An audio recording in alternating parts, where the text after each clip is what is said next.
everybody, welcome back to Self-Help Group for UPSC. In this video, we'll be talking about anthropology option. Now, बहुत time से लोग anthropology की strategy मांग रहे थे. So before proceeding on to this anthropology, I just wanted to tell you one thing कि optional comprises of 500 marks, okay, and that is a major chunk in your UPSC means का पूरा जो process है. If you work in the right direction और आप सही sources के साथ बहुत अच्छे से एफर्ट्स लगाते हैं तो this is the only subject जहाँ पे सबसे ज़्यादा आपको रिवॉर्ड्स मिलेंगे और आपका एफर्ट रिफ्लेक्ट होगा. ऑप्शनल हम क्यों इतना इम्पोर्टेंस देते हैं उसको, क्योंकि उसमें एक बेसिक अमाउंट ऑफ कंटेंट नहीं चाहिए. If you are writing something that is very generalized in your optional, no wonder you'll be getting less marks. Okay, so there's no second thought about it. But at the same time अगर आप उस पर मेहनत कर रहे हैं और आप अच्छे से उसको address कर रहे हैं, so you will be equally getting good marks, and that is where the toppers they get 300 plus marks. So for somebody like me who's written 2 mains, I can surely tell you कि अगर आप अपनी optional पे मेहनत कर रहे हैं तो वो दिखेगा. Okay, so for anybody who is aspiring for UPSC, it is mandatory कि आपका optional at least ऐसा हो कि you are scoring more than 270 marks at any cost. Okay, so let us get started from here. First of all, we'll be seeing कि कितना time चाहिए anthropology optional के लिए.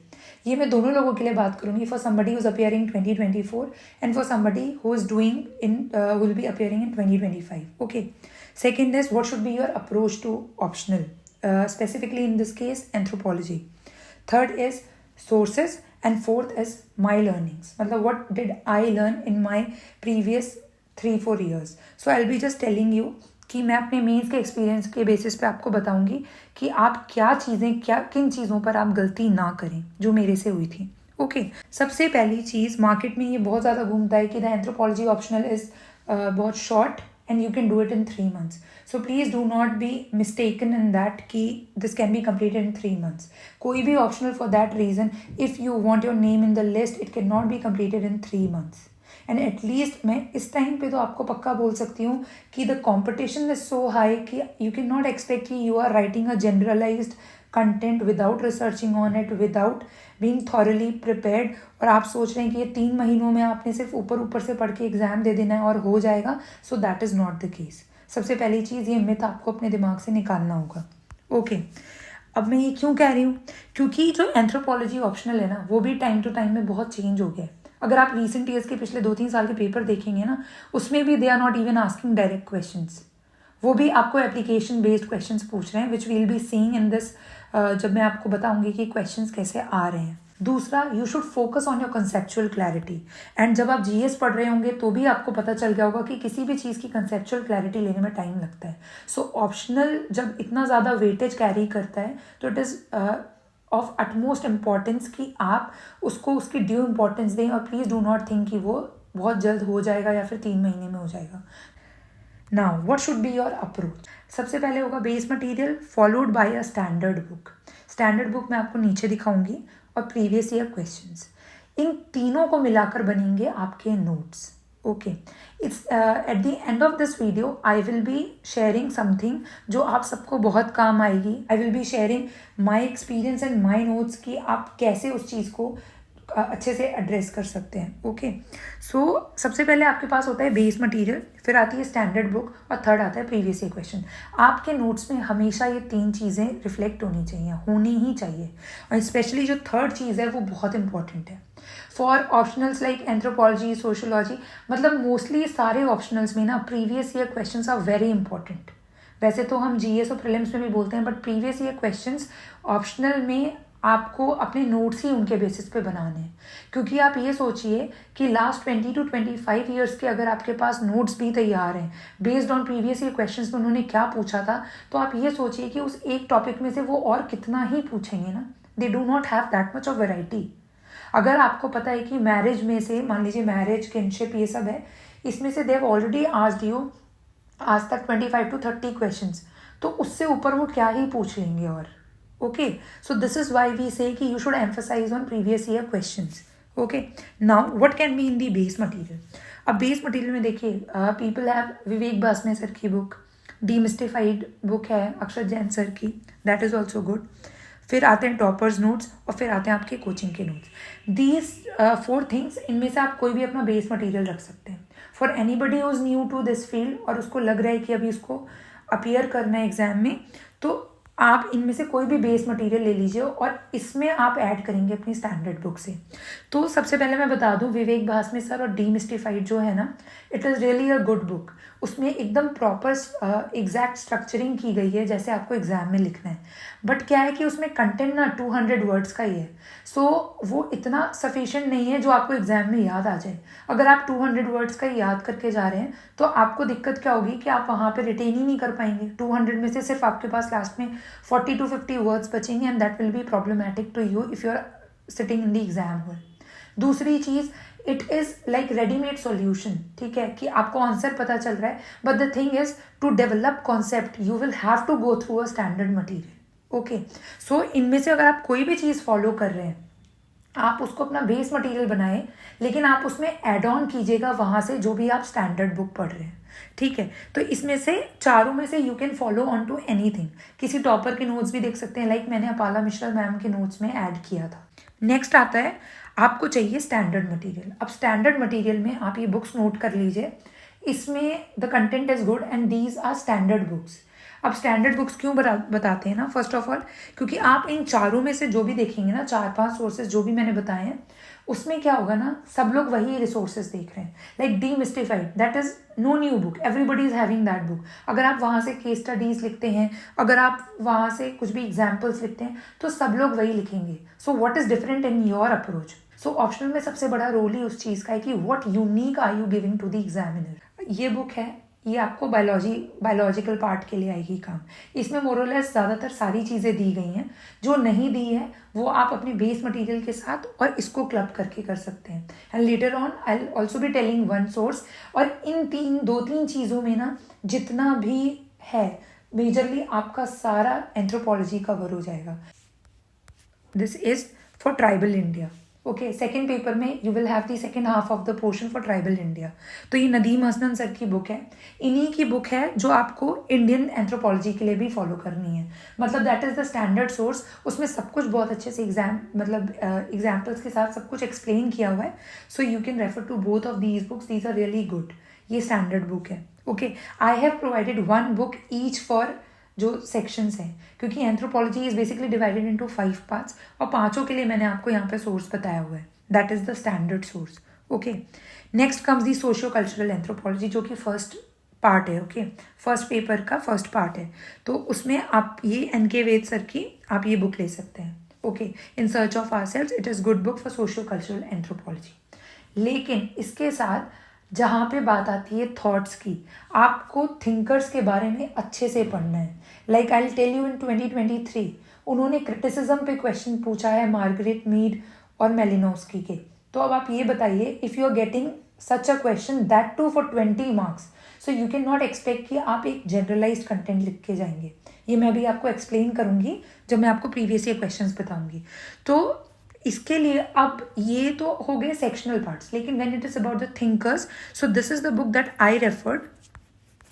Just let me show you, this is the book. Okay, आप ये book है जो आप देख सकते हैं, ये VS उपाध्याय सर और गया पांडे सर की है। This is really a good book, जहाँ से आपको थिंकर समझ में आएंगे, उनका बैकग्राउंड समझ में आएगा and you will literally see कि जब आप ऐसे इस अप्रोच से पढ़ रहे हैं ना, विद कंसेप्चुअल अंडरस्टैंडिंग, तो आपको समझ आएगा कि पेपर में आप कोई भी क्वेश्चन हैंडल कर पाएंगे। This source, please note this down कि EPG पाठशाला या फिर ज्ञान कोश, ये दोनों ना इसी नाम से आएगा जब आप गूगल पे सर्च करेंगे। You right any topic and IGNOU का मटेरियल है बेसिकली।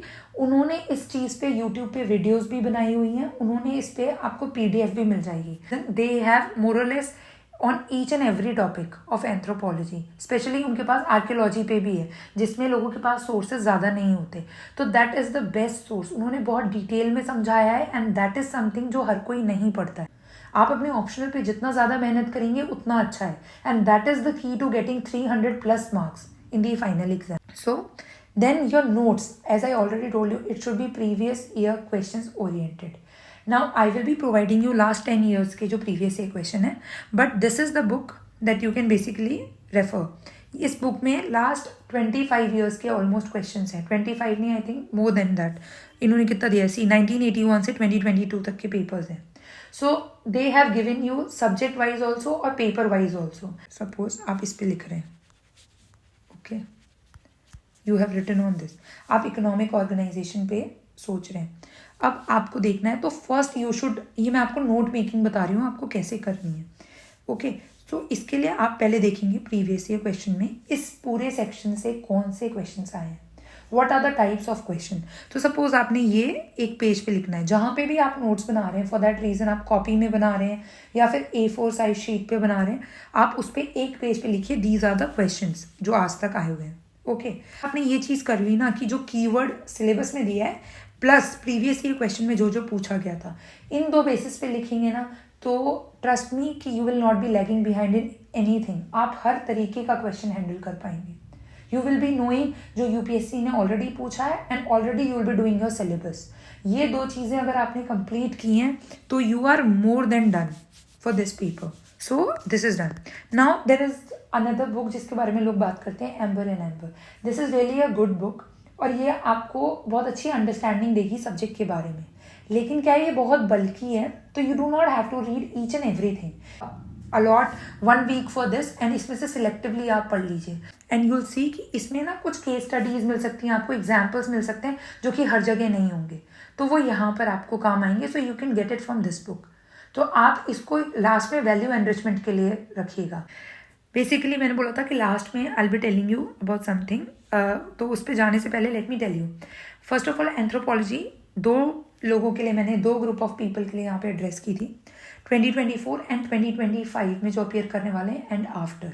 तो एक स्लॉट है जो 2024 में इस साल पेपर देने वाले हैं और एक है 2025 एंड आफ्टर वाले। तो for those people first of all जो 2024 में देने वाले हैं, आई एम एक्सपेक्टिंग कि एटलीस्ट आपने एक रीडिंग या फिर एटलीस्ट लेक्चर्स जो जिन भी कोचिंग सेंटर्स का आप ले रहे हैं, कुछ भी आपने एटलीस्ट एक बार तो सिलेबस से गो थ्रू किया होगा। थोड़ा सा बच सकता है, हो सकता है 20 to 30% या 40% बच रहा होगा, बट एटलीस्ट आपने 60% पढ़ा होगा। So what you can do is, आपका जो बेसिक मटीरियल है, और अगर नहीं है, मान लीजिए आपने सिर्फ समझा था या फिर लेक्चर्स देखे थे, तो उसी बेसिक मटीरियल में यू कैन डू व्हाट कि आप उसी में जो भी बचा कुचा है वो ऐड ऑन कर लीजिए आप स्टैंडर्ड बुक से। लेकिन अगर उसमें सब कुछ ऑलरेडी मेंशन्ड है जो नोट्स आपके पास है, तो फर्स्ट ट्राई फिनिशिंग दैट। ये मैं सच में आपको इसीलिए बता रही हूँ कि this was a problem for me. जब मैंने दिया था मेरे लिए दिक्कत ये हो गई थी कि I was just running behind the content कि मैं और कैसे ऐड कर लूँ और कैसे ऐड कर लूँ, और in the meanwhile I did not give enough test, I did not revise. मेरा पूरा सेकेंड पेपर ऑलमोस्ट छूट गया था, second half, okay. Tribal anthropology मैंने पढ़ी ही नहीं थी, I wrote generic answers in those. जो भी 2024 का एग्जाम देने वाले हैं, you just remember one thing कि complete your basic syllabus first. Do not go for value enrichment until and unless you are done with your whole syllabus. After you're done with your syllabus, enroll yourself in the test series and then add on the points जो कि आपको test में आप दे के आए हैं और जो एक्स्ट्रा आपको लग रहा है कि this is a good point and can be added to my notes, तब आप ऐड कीजिए। And this is something which I am advising because इस चीज़ से मैंने बहुत सफ़र किया है। So I really don't want कि आप में से कोई भी इस चीज़ के लिए सफ़र करे। This is not going to land you anywhere, okay. Second group is the people who will be appearing in 2025। आप एक बेस मटेरियल देखिए, या फिर अगर आप बेस मटेरियल नहीं देख रहे, आप खुद से बनाना चाहते हैं, तो वो भी बहुत अच्छी चीज़ है। Start from the standard subjects, pick up the term from the syllabus and then start off with your notes. आप खुद बनाइए, ओके, नॉट अ प्रॉब्लम। 2025 तक you can easily devote 6 to 7 months easily अपने ऑप्शनल को, and trust me this will be rewarded in the final exam. So when you are referring to your standard material और आप अपनी notes खुद बना रहे हैं, तो you will see कि जिस दिन आप एग्जाम में बैठे हैं ना, और जब भी आप टेस्ट दे रहे हैं, आपकी अंडरस्टैंडिंग अलग लेवल की होगी and you will be able to handle any type of question and your material will also stand out. आपके आंसर्स अलग दिखेंगे because you have put in that much of effort, okay. So that is the thing for beginners. This is something that I was telling कि मैं आपको end of the video कुछ बताऊंगी। For anybody who starting off with anthropology right now, मैं आपको एक source बताती हूँ। दिस इज केरला SCRT, उनकी 11th और 12th की ना एंथ्रोपोलॉजी पे बुक है। आप उसको डायरेक्टली वो डाउनलोड कीजिए नेट से, it is freely available there and it is really a good book. जैसे आप NCERTs पढ़ते हैं ना बेसिक अंडरस्टैंडिंग के लिए, आप अपनी एंथ्रोपोलॉजी को पढ़ने से पहले गो थ्रू दीज 2 बुक्स। आपको ज़्यादा दिन लगेंगे ही नहीं, मतलब मुझे लगता है कि 6 to 7 डेज में आप एक बुक खत्म कर सकते हैं, क्योंकि इट्स नॉट एट ऑल बल्कि and it is in such a simple language that you will understand everything. यहाँ तक कि जो सेपीर-वुर्फ हाइपोथेसिस आपको 2021 के पेपर में दिखेगी, वो लोगों को नहीं पता थी नॉर्मली इतनी डायरेक्टली, क्योंकि वो लैंग्वेज एंड कल्चर वाले पार्ट से बहुत कम क्वेश्चंस आते थे, बट दिस जब भी उस बुक में वो भी मैंशनड है। तो it is for your understanding, एक बेसिक अंडरस्टैंडिंग जो आपको एंथ्रोपोलॉजी को लेके होनी चाहिए, इस बुक में वो बहुत अच्छे से है। मैं इसकी PDF शेयर कर दूंगी अपने टेलीग्राम ग्रुप में। ऑल दोज PDFs जो मुझे पूरे प्रिपरेशन के दौरान में काम आई है एंड आई फील कि आपके लिए यूज़फुल होगी, मैं आज ही शेयर कर दूंगी टेलीग्राम ग्रुप पे, वो वहाँ से आप डाउनलोड कर सकते हैं। Okay, now I will be sharing my notes. मैं आपको कुछ दिखाती हूँ कि how can you make your notes. Now these are my notes, you see. ये अपाला मिश्रा मैम की नोटबुक थी, इसमें मैंने अपने नोट्स में ऐड ऑन किया था। लाइक सी, मैं अपनी डेफिनेशन लेके आई थी, एग्जाम्पल्स जो होगा, this is how I added to the जो मेरा बेसिक मटेरियल था। तो मैंने स्टैंडर्ड बुक से रीड किया था और मैंने इसमें लिखा था जो जो मुझे इंपॉर्टेंट लगा था। Okay, so this is something जो मेरे को बाहर से लगा तो मैंने पढ़ा। Now again this is also example of this only, कि मेरे को जहाँ पे एग्जाम्पल मिलते थे तो मैं वहाँ पे स्टार मार्क डालती थी कि ये मुझे लिखना ही लिखना है। Okay, so this is something जो मैंने फर्स्ट पेपर पे किया था। तो my first paper I tried doing it, ये था। Now this was of the last year. Okay, ऐसे था क्योंकि उस वक्त मेरे को नोट्स मिलाने का टाइम नहीं मिला था। मैंने क्या किया था, प्रीलिम्स के बाद ही मेंस पढ़ना स्टार्ट किया था, so I could not make my own notes, तो मैंने स्टैंडर्ड मटेरियल में ऐड कर दिया था। But this time I have made my own notes and मैं आपको बोलूँगी कि आप प्लीज़ अपने नोट्स खुद बनाइएगा, at least for optional it is very important. तो उसमें आपको क्या करना है, जैसे देखिए ये है, this is my whole note जो कि मेरे पास एग्जाम से जस्ट पहले था, तो ये बहुत ज़्यादा शॉर्ट है। आपको इतना शॉर्ट नहीं रखना है। अभी आप जब फर्स्ट टाइम नोट्स लिखेंगे तो वो थोड़े लेंदी हो सकते हैं। ओके, इट कैन बी बल्कि, अ लिटिल बल्कि, और ये एग्जाम से जस्ट पहले है तो मुझे पूरा टॉपिक 2 से 3 पेज में ख़त्म करना होता था, whole of a unit. So this is how I wrote. मैंने प्रीवियस ईयर क्वेश्चन से देखा था and I wrote whatever I felt it was important. Okay, so you can have see I have written the definition. After that, I have written what are the authors that I will be quoting in my paper. Okay, so this is how you have to do. Okay, ये पूरी unit आप ऐसे कर सकते हैं. Now this is archaeology. You see, ये exam से just पहले के नोट्स हैं जो मैंने उस दिन रिवाइज किए हैं, जो 4-5 दिन दिया जाता है gap, 1 week's time that is provided in between, उसमें मैंने रिवाइज करने के लिए रखा था. तो यू सी यहाँ पे जैसे मैंने लिखा है lower Palaeolithic, middle Palaeolithic and upper.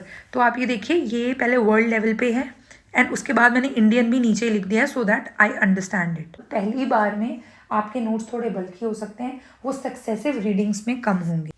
Now you see, this is the paper I was talking about. This is the 2023 paper. Okay, now you see, I will be telling you one thing. सबसे पहली बात, जब आप अपना सब तैयार कर लेंगे ना, उसके बाद आपको टेस्ट देने हैं. टेस्ट सीरीज़ ऑप्शनल के लिए बहुत ही ज़्यादा ज़रूरी है. मैं उसके 2-3 रीजंस बताती हूँ आपको. सबसे पहली चीज़, आपको ये पता चलेगा कि how should you select the questions. Select the question से मतलब है कि 20 मार्कर्स में आपको क्वेश्चंस कब चूज़ कर रहे हैं, उस पर आपके पास सब कुछ होना चाहिए. You should have a definition, you should have examples, you should have case studies, you should have criticism and you should have contemporary relevance. आपके पास जितने ज़्यादा dimensions हो सके ना, उस क्वेश्चंस में उतना होना चाहिए. अब मैं ये क्यों बोल रही हूँ, you see here, this is what I was talking about, कि critically discuss the controversies related to field work of Bronislaw Malinowski and Margaret Mead. अब आप मुझे ये बताइए, अगर आपने normally you have read the normal sources like demystified, अगर आपने सिर्फ वो पढ़ी होगी, you will not be able to write a good answer on this, not at all. क्योंकि 20 मार्क्स में डू नॉट एक्सपेक्ट कि आप सिर्फ 3-4 पॉइंट क्रिटिसिज्म के देके आ जाएंगे. Okay, it is a question for 20 marks. Your answer has to be holistic. Here again, various methods of qualitative data analysis highlight some popular computer softwares used in qualitative analysis. Now, ये question तभी आप चुनिए जब आपको अच्छे से पता है. इसमें 2 पार्ट्स हैं, आप दोनों को बहुत अच्छे से बता सकते हैं. तो because it is a question for 20 marks. Now are you knowing these computer software जिस पे आप बहुत ज़्यादा अच्छे से इलेबोरेट कर पाएँ? Because that's a question for 20 marks. Okay, so this is what I am telling कि राइट नाउ क्वेश्चन बहुत चेंज होते जा रहे हैं. Similarly here also Arjun Appadurai's conceptualization of global cultural economy. Now I was not knowing this question. Okay, so this is what I am saying कि जब भी आप टेस्ट सीरीज देते हैं ना, तो it is a real time check. आपको optional में देना है. जीएस में तो आप खुद से प्रैक्टिस कीजिए, आपको खुद विद टाइम पता चलता जाएगा, जो मैंने आपको बताया हुआ है अपने वीडियो में. बट इन ऑप्शनल आपको टाइम मैनेजमेंट के साथ ये भी समझ में आना चाहिए कि what are the questions that you are selecting. सिर्फ एक पार्ट के आने से नहीं होगा, because this year I left many questions. मेरा पेपर थोड़ा सा छूट गया था because of the lack of writing practice. Okay, मेरी दिक्कत ये थी, I could not complete my paper on time. सो आपको ये सारी चीज़ों को ध्यान रखना है. And finally these are some things जो मैं लास्ट में सबसे ज़्यादा इंपॉर्टेंटली मतलब बताना चाहूँगी आपको कि these are my learnings from my last 3 years of experience and 2 mains. I tell you, make your own notes. For optional you can not rely on anybody else's notes. आपके पास खुद के नोट्स होने बहुत ज़्यादा ज़रूरी हैं. Okay, second, enrich only after your basic content is done. Once you are done with your basic content, whole of the syllabus, then only come to your enrichment of the material or notes. Because क्या होगा, अगर आपने मान लीजिए एक topic पढ़ा, मान लीजिए आपने कोई भी सेक्शन पढ़ लिया, एक यूनिट खत्म की, अब आपके उसके एनरिचमेंट पे लग गए, तो क्या हुआ, बाकी का छूट जाएगा आपका.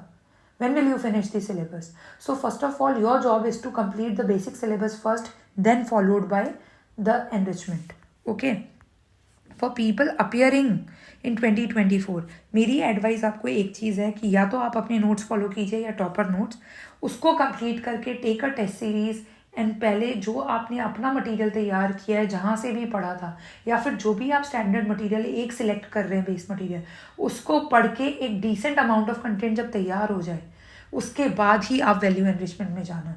उसके बाद आप टेस्ट सीरीज़ लगाइए, और टेस्ट सीरीज़ के जो आपको मॉडल आंसर्स मिलते हैं ना, उसमें भी कुछ पॉइंट्स होते हैं, उससे अगर आप ऐड ऑन करेंगे अपने नोट्स में, तो आपका ऑलरेडी एक enriched basic amount of content तैयार हो जाएगा.